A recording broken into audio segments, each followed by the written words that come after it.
بسم اللہ الرحمن الرحیم۔ میں ہوں سید عمیر حسین شاہ اور آپ دیکھ رہے ہیں عمیر انفو ٹی وی۔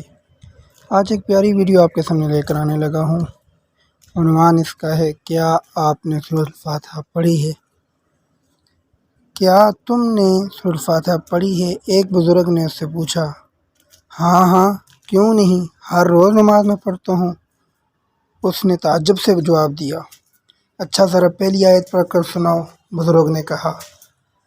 الحمدللہ رب العالمین، یعنی تمام تعریفیں اللہ رب العالمین ہی کے لیے ہیں، اس نے جواب دیا۔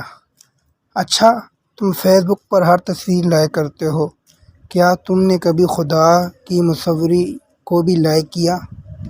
تم فلمی ستاروں کی تعریف کرتے ہو، کبھی خدا کے ستاروں کی تعریف کی؟ تم کاغذ کے پھولوں سے جی بہلاتے ہو، کبھی خدا کے گلزاروں کو چاہنے کی کوشش کی؟ نہیں، یہ تو میں نے کبھی نہیں کیا۔ تو پھر تم نے یہ آیت پڑھی ہی نہیں۔ اچھا آگے پڑھو۔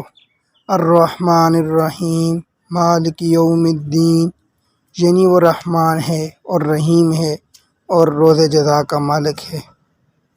وہ بزرگ کہنے لگے، کیا تم نے کبھی غور کیا کہ وہ کس طرح مخلوق پر محبت اور شفقت نچھاور کرتا نظر آتا ہے؟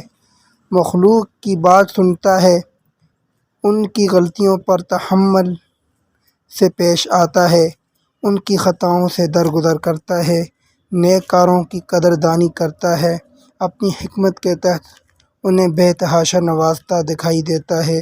کیا تم نے محسوس کیا کہ ایک بندہ جب مشکل میں گرفتار ہوتا ہے تو وہ شفیع خدا کیسے اس کے لیے سلامتی بن جاتا ہے، اسے اپنی پناہ میں لے لیتا ہے، مشکلات میں آگے بڑھ کر اس کی مدد کرتا ہے اور گھٹا ٹوپ اندھیروں میں ہدایت کا نور بن جاتا ہے؟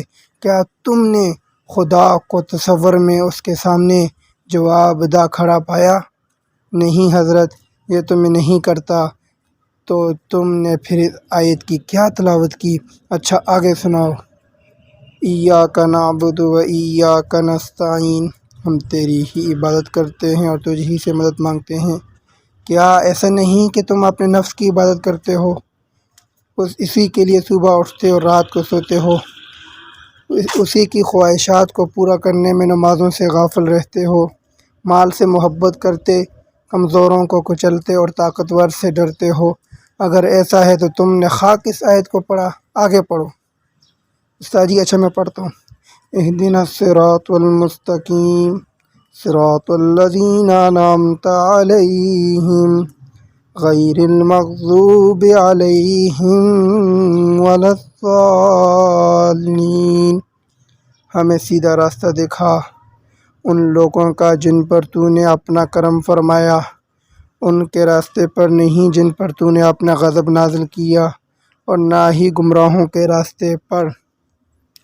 اچھا، تو کیا کبھی تم نے یہ جاننے کی کوشش کی کہ تم جس راستے پر ہو وہ درست ہے یا غلط؟ یہ جو عقائد تمہارے والدین نے سکھائے، کیا انہیں سمجھنے کی کوئی جس راستے میں تمہارے والدین ہیں، کیا وہ درست ہے یا غلط؟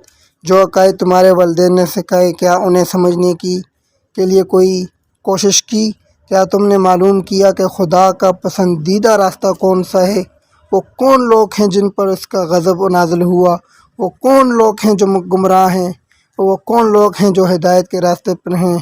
تو وہ شاگرد کہنے لگا، نہیں حضرت، میں نے تو ان میں سے کوئی عمل نہیں کیا۔ تو پھر حضرت نے فرمایا، تو تم نے سورۃ الفاتحہ پڑھی نہیں؟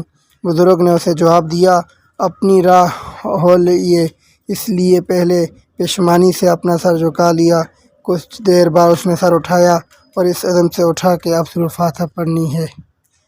تو دوستو، سورۃ الفاتحہ کو ایسے ہم نے پڑھنا ہے جیسے ایک ایک آیت کو سمجھ کر پڑھنا ہے، سمجھ کر کہ اس کا مطلب کیا ہے، مفہوم کیا ہے۔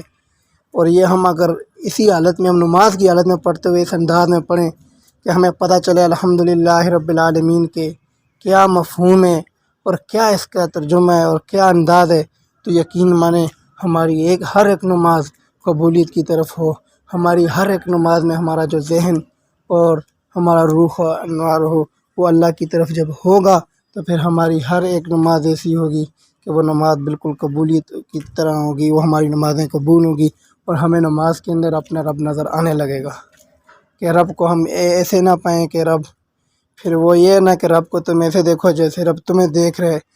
ایک تو یہ ہوتا ہے نا کہ آپ نماز ایسے پڑھو جیسے اللہ آپ کو دیکھ رہے، ایک نماز اس انداز میں پڑھو کہ میں اپنے اللہ کو اپنے سامنے دیکھ رہا ہوں، تو وہ اسی طرح آئے گا کہ جب ہماری نماز پڑھتے ہوئے ایک ایک لفظ کے اوپر ہمارا ذہن جائے گا اور حقیقت ہمارے سامنے ہوگی کہ میں اس وقت کس کے سامنے کھڑا ہوں۔ تو اللہ پاک ہمیں صحیح معنی میں سورۃ الفاتحہ پڑھنے، نماز پڑھنے، قرآن پڑھنے اور اس پر عمل پیرا ہونے کی توفیق عطا فرمائے۔ وما علینا الا البلاغ المبین۔